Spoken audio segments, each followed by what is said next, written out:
Satanás, sabemos, es un mentiroso y un engañador y es el padre de mentiras. Se disfraza a sí mismo como ángel de luz y sus emisarios igualmente están disfrazados de la misma manera. Esa es la razón por la que inevitablemente las religiones falsas tienen una cristología equivocada. Las religiones falsas propagan mentiras acerca de Cristo.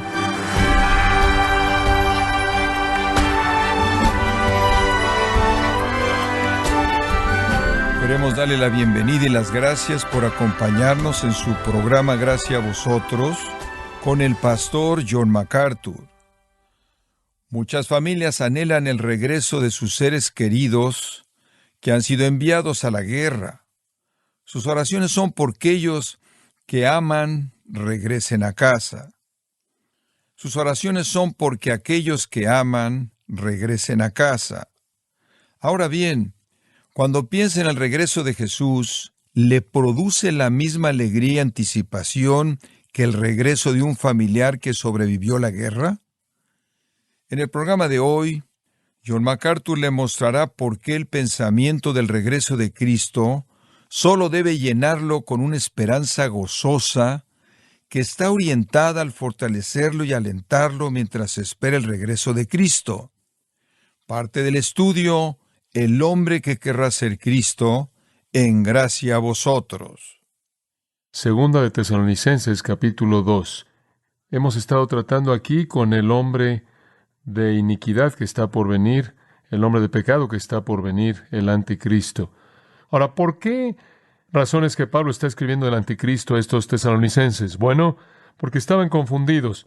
Y como vimos el texto, señalamos que Pablo estaba muy preocupado porque no tuvieran miedo. Y entonces, comenzando en el versículo 3, Pablo les dice unas cuantas cosas que deben mantener en mente. Número 1, no sean engañados. Y simplemente estamos repasando ahora, no sean engañados. Versículo 3, nadie de ninguna manera los engañe. En segundo lugar, señalamos que él dijo, no sean olvidadizos.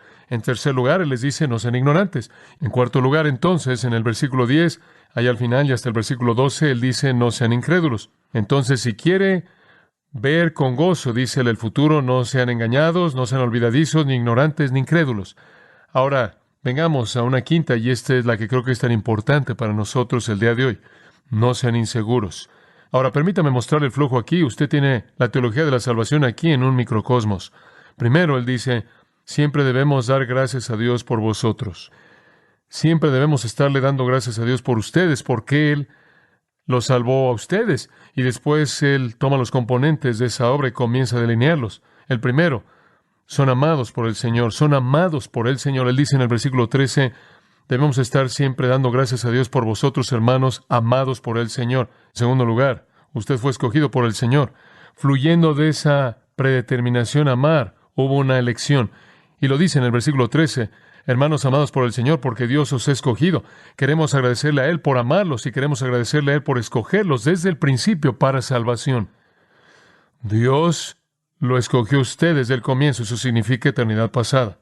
Eso es lo que Apocalipsis 13:8 y 17:8 quieren decir cuando dice que su nombre fue escrito en el libro de la vida del Cordero desde la fundación del mundo. Antes de que el tiempo comenzara, Dios lo escogió usted. Antes de que usted naciera, antes de que el hombre llegara a ser hecho, Dios lo escogió a usted. La elección no es un pensamiento reflexivo. Esta decisión no es un asunto reciente. No es que Dios ve todo el mundo y escoge unos cuantos a quien Él quiere. Soberanamente diseñado en la eternidad, más bien por el placer propio soberano de Dios, Él escogió. Esta verdad que sobrepasa todo está a lo largo de la Escritura. Esa es la razón por la que el Nuevo Testamento llama a la iglesia los escogidos. Incluso Israel es llamada Israel, mi escogido. Dios también los escogió a ellos. Dios nos escogió a nosotros, somos los escogidos.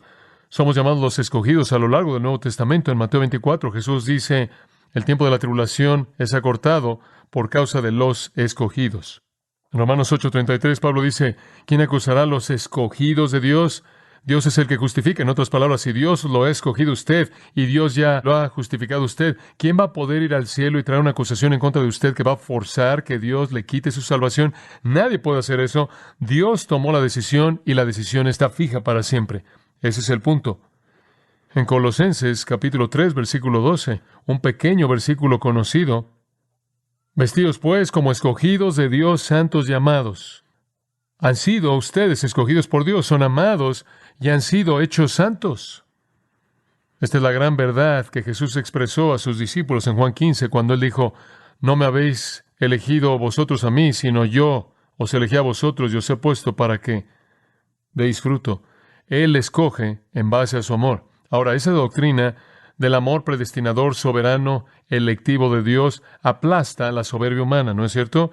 Porque le da a Él todo el crédito, lo exalta a Él, produce gozo inexpresable, porque cuán maravilloso es pensar que usted ha sido escogido. Nos concede privilegio, porque con eso conseguimos la herencia eterna y plena. Debe promover nuestra santidad, porque hemos sido escogidos por Dios para ser sus hijos, que deben anhelar ser como Él. Y después, finalmente, y esto es lo que Pablo estaba buscando, produce seguridad. Si yo he escogido por Dios para la gloria, y si es verdad y lo es, Filipenses 1:6, aquel que comenzó en vosotros la buena obra la perfeccionará hasta el día de Jesucristo. Entonces estoy seguro.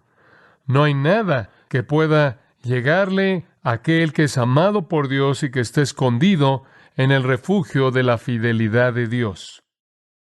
Entonces el amor divino y la decisión de Dios llevan a una tercera cosa. Somos amados por el Señor, dice Él. Somos escogidos por el Señor en tercer lugar. Somos transformados por el Señor.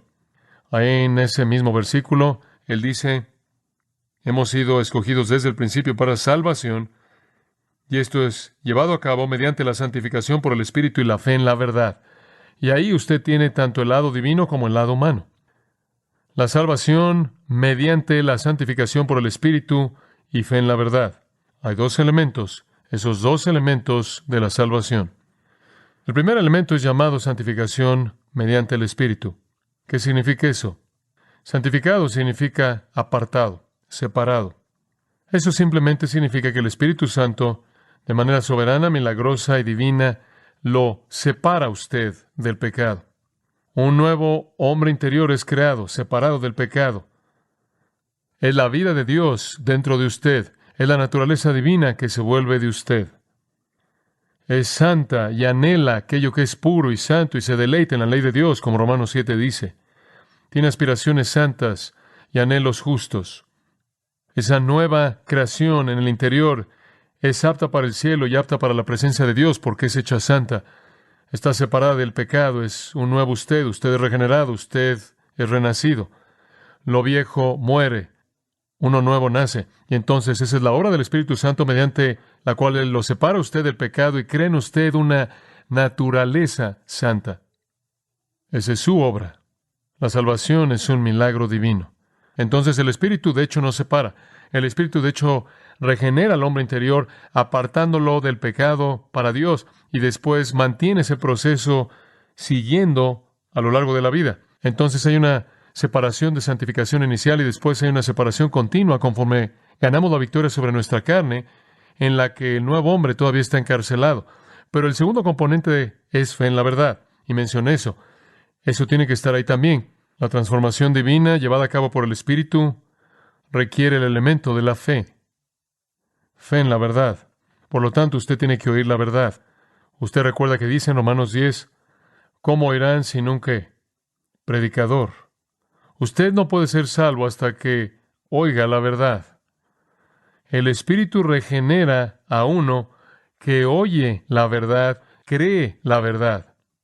Entonces la obra del Espíritu se vuelve operante mediante la fe en la verdad siendo el Evangelio y la verdad siendo Cristo, porque Él también es el camino, la verdad y la vida.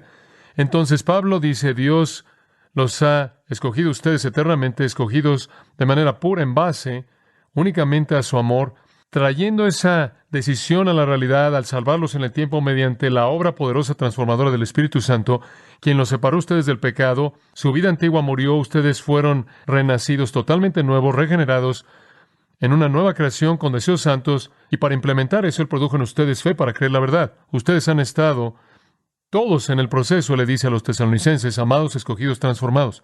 Eso no es todo. Hay un cuarto elemento. Cronológicamente debe estar antes del tercero. Pablo lo coloca en el versículo 14. Y fue para esto que Él los llamó mediante nuestro Evangelio. Él regresa atrás y nos da algo antes incluso de su salvación, y eso es que usted fue salvo. ¿De qué está hablando? Este llamado, ahora siga esto con mucho cuidado. Este llamado es lo que llamamos un llamado eficaz. Un llamado eficaz. Funcionó. Esto es lo que los teólogos llaman gracia irresistible.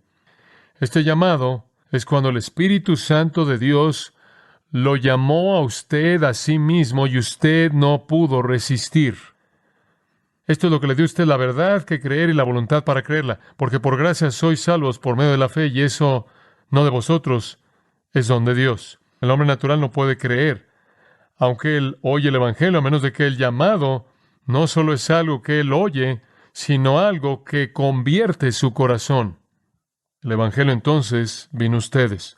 Y cuando vino a ustedes, no solo fue palabras y hechos, fue poder.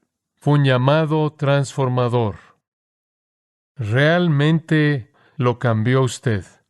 De regreso en Primera de Tesalonicenses 2:13, damos gracias a Dios de que cuando recibisteis de nosotros la palabra de Dios, la aceptaste, la recibiste no como la palabra de hombre, sino por lo que realmente es la palabra de Dios. Escuche, la cual también energiza, activa su obra en aquellos de ustedes que creen. Entonces Él dice, ustedes también fueron llamados por el Señor, un llamado salvador. Eso es lo que activó lo que de otra manera sería su fe muerta. Entonces, Él le dice a los tesalonicenses, fueron amados por el Señor, fueron escogidos por el Señor, en el tiempo apropiado fueron llamados irresistiblemente por el Señor, y en respuesta a eso, fueron transformados por el Señor. Él ha estado haciendo todo esto. Él ha estado llevando a cabo todo esto. Y esto lleva a su punto final. Al final del versículo 14. ¿Para qué? Es lo que significa. ¿Para qué? O con el propósito definitivo de que puedan ganar la gloria de nuestro Señor Jesucristo. ¿Por qué lo amó Él a usted? Para llevarlo a la gloria. ¿Por qué lo escogió Él a usted? Para llevarlo a la gloria. ¿Por qué lo llamó Él a usted? Para llevarlo a la gloria. ¿Por qué lo transformó, lo salvó a usted? Para llevarlo a la gloria. ¿Cree usted que de alguna manera usted se va a caer por las grietas? Esta es una afirmación firme acerca de la seguridad del creyente. Amado y escogido y llamado y transformado para ser glorificado. Cuando comenzó en la eternidad pasada y Dios dijo, escojo a tal y tal, Él no dijo, los escojo para ser salvos, los escojo para creer. Él dijo, los escojo para ser glorificados. Los escojo para ser hechos como mi Hijo, para alcanzar la gloria de nuestro Señor Jesucristo, para que sea hecho como Él, porque le verá como Él es. ¿Y qué lo va a separar a usted del amor de Dios en Cristo? Nada, ¿verdad? Nada. Ni principados, ni potestades, ni lo presente, ni lo porvenir, ni lo alto, ni lo profundo, ni ninguna otra cosa creada. Romanos 8 dice nada. Absolutamente nada puede causar que el proceso falle. Dice usted, bueno, ¿y qué si no lo merezco? Usted nunca lo ha merecido, y ni ahora y jamás lo merecerá. Y ciertamente usted no lo mereció cuando Dios tomó la decisión. No hay necesidad de estar inseguro, no hay necesidad de temer, no hay necesidad de temer el regreso de Cristo, no hay necesidad de estar ansioso, pensando que Dios pudo haberse olvidado de usted, y aquí está usted en medio del día del Señor, y usted va a ser juzgado y arrastrado de alguna manera. Falló y Dios lo soltó a usted y ahora está perdido. Quizás Dios no se acuerda que usted existe. Él tiene a tantas personas en su lista, unos cuantos nombres de alguna manera se le olvidaron. No sea inseguro. Usted no fue destinado para juicio, fue destinado para gloria. Usted no va a ser incluido con aquellos que serán engañados y juzgados. Antes de que el mundo comenzó, Dios lo amó y lo escogió y lo llamó y lo transformó en el tiempo para serlo uno de sus hijos de gloria. Al llevar a muchos hijos a la gloria, el plan es completo, el plan es terminado. Aquellos que son incrédulos tienen razón de temer el juicio de Dios por venir, el día del Señor, si estuvieran vivos en ese entonces. Los ignorantes deben temer, no conocen lo suficiente como para no temer. Los olvidadizos tienen razón para temer también, porque no pueden recordar lo que deberían conocer. Y los engañados probablemente tienen razón para temer también, porque han sido confundidos. Pero no hay necesidad para eso, porque la palabra de Dios nos da instrucción amplia para quitar temor alguno. Y después una palabra final.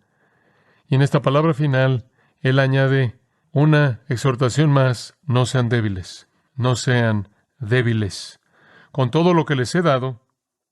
Así que, hermanos, en el versículo 15, estad firmes y retened la doctrina que habéis aprendido, sea por palabra o por carta nuestra. Y esta es simplemente una especie de resumen, una exhortación directa para los tesalonicenses.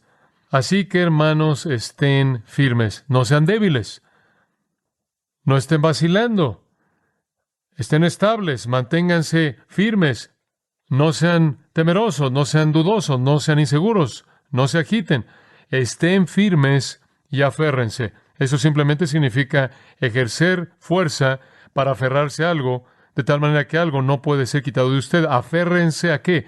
A la doctrina o tradiciones que les fueron enseñados, sea por palabra, palabra de boca o por carta de nosotros. Ahora, cuando oímos la palabra tradiciones o doctrina, podríamos confundirnos un poco aquí. ¿Qué quiere decir él? Se refiere al mensaje de Dios, revelación divina.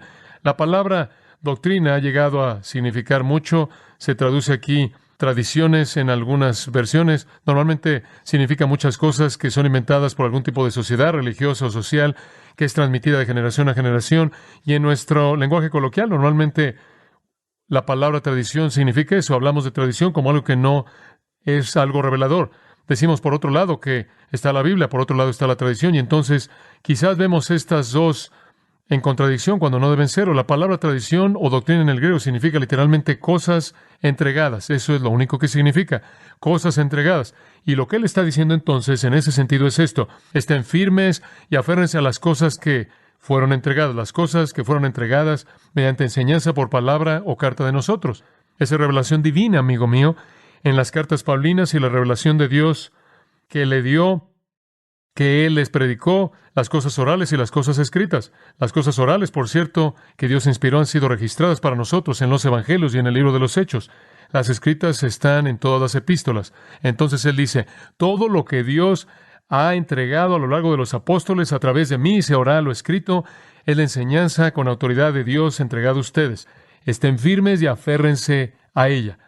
Manténganse firmes. Y si hacen eso, obviamente no van a ser engañados, y no van a ser olvidadizos, y no van a ser ignorantes, y no van a ser incrédulos, y no van a estar inseguros, si tan solo se aferran a la revelación de Dios que les ha sido dada.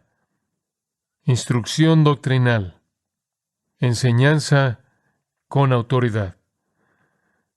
Está el uso de la palabra traducida tradición en el Nuevo Testamento para referirse a la tradición humana.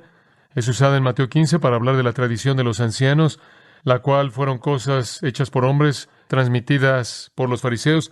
Y después en Colosenses 2:8 está una frase, la tradición de los hombres, que es usada de filosofía gentil. Entonces los judíos tenían su tradición religiosa, eso es verdad, y los gentiles tienen su tradición filosófica, que entregaron de generación a generación sabiduría humana. Él no está hablando de ese tipo de tradiciones, él está hablando de aquello que es entregado de Dios a los apóstoles, a la iglesia. Aférrense a eso.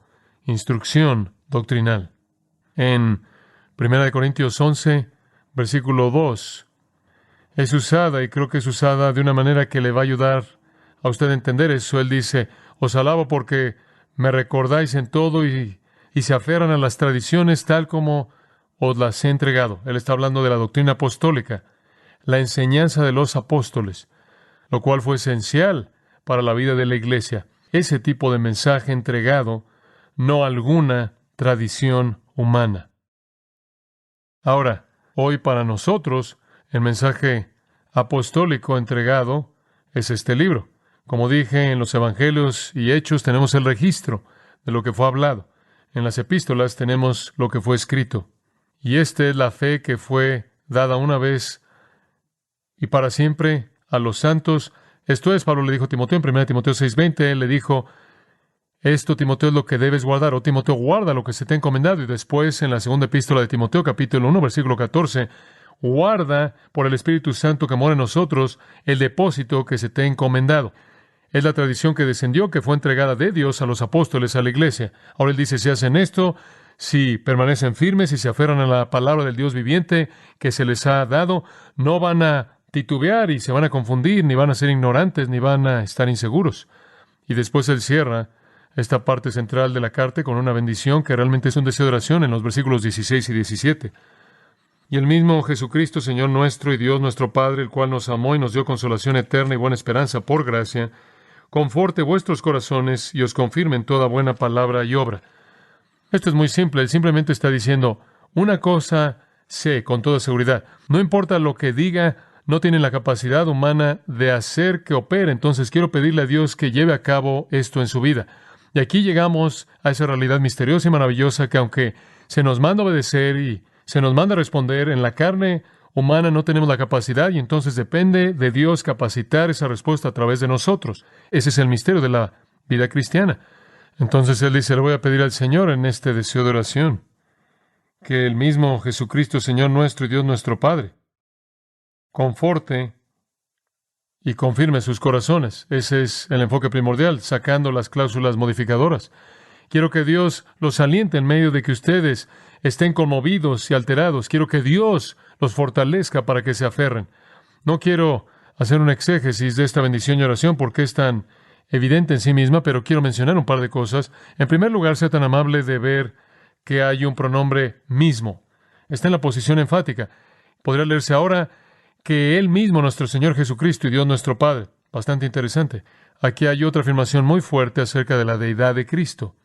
La mención del Hijo, el Señor Jesucristo, antes del Padre, también enfatiza su igualdad. Pero lo que realmente lo solidifica, si ambos son la fuente de consuelo y ambos son la fuente de fortaleza y el Hijo es mencionado primero, entonces podremos entender que ambos deben ser el mismo. Lo que realmente lo solidifica es un pronombre singular, Él mismo, usado para referirse a ambos, y que Él mismo, nuestro Señor Jesucristo y Dios nuestro Padre, y entonces esto equipara a Dios y a Cristo. De nuevo, en el mensaje primordial del cristianismo, Dios es revelado en Jesucristo.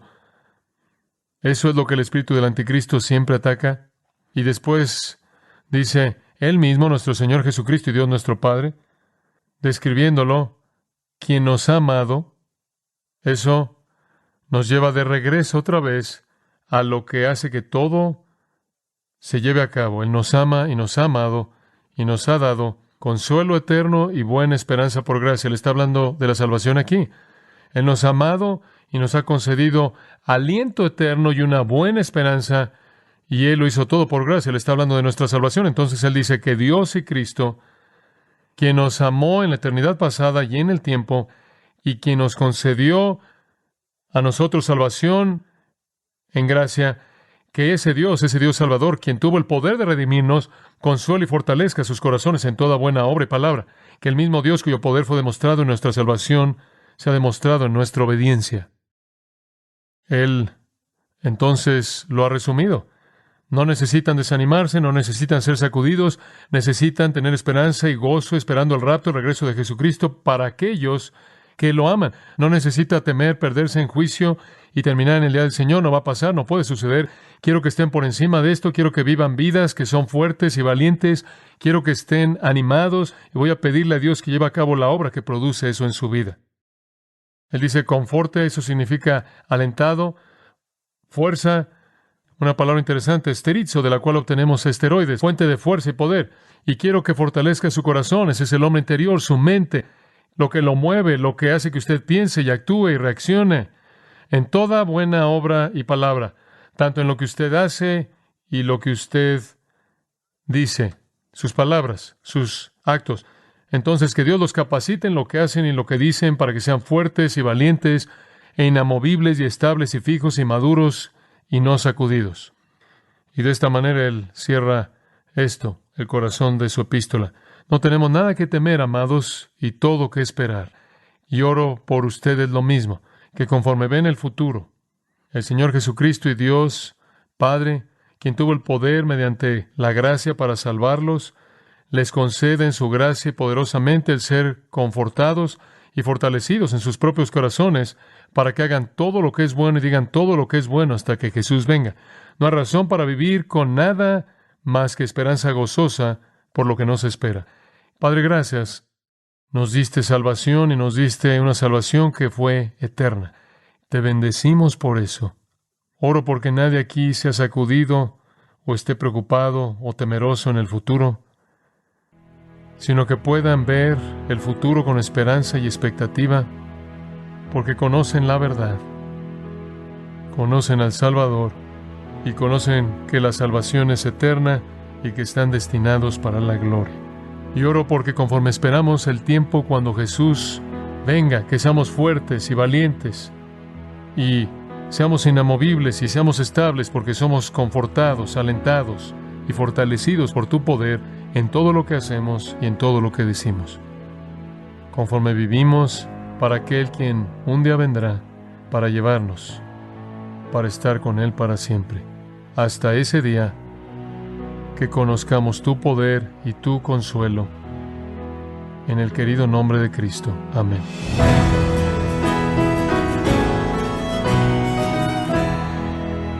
John MacArthur nos recordó que la razón por la que la Biblia habla del hombre de pecado es para mostrar que lo más poderoso y malvado que pueda ser Satanás no es rival para Cristo, quien establecerá su reino glorioso para siempre. Y de esta forma concluimos el estudio titulado El hombre que querrá ser Cristo, aquí en Gracia a Vosotros. Y quiero recordarle, estimado oyente, que tenemos a su disposición el libro Nuestro Extraordinario Dios, en donde John MacArthur aclara errores y tergiversaciones que la gente tiene acerca del carácter de Dios, ayudándoles a entender la descripción bíblica de sus atributos divinos. Adquiéralo en gracia.org o en su librería cristiana más cercana. También puede descargar todos los sermones de esta serie El hombre que querrá ser Cristo, así como todos aquellos que he escuchado en días, semanas o meses anteriores. Y recuerde, puede leer artículos relevantes en nuestra sección de blogs, ambos en gracia.org. Si tiene alguna pregunta o desea conocer más de nuestro ministerio, como son todos los libros del pastor John MacArthur en español, o los sermones en CD, que también usted puede adquirir, escríbanos y por favor mencione la estación de radio por medio de la cual usted nos escucha en Gracia a Vosotros. Es importante conocer no solo el país y ciudad de donde usted nos escucha, sino también la radio. Para quienes contactan nuestro ministerio por primera vez, pueden solicitar una copia del mensaje de promoción sin costo alguno, un mensaje por oyente únicamente. Si usted vive en los Estados Unidos o Puerto Rico, escríbanos a Gracia a Vosotros, P.O. Box 4000, Panorama City, California, 91412. O puede escribirnos a través del siguiente correo electrónico: radio@gracia.org.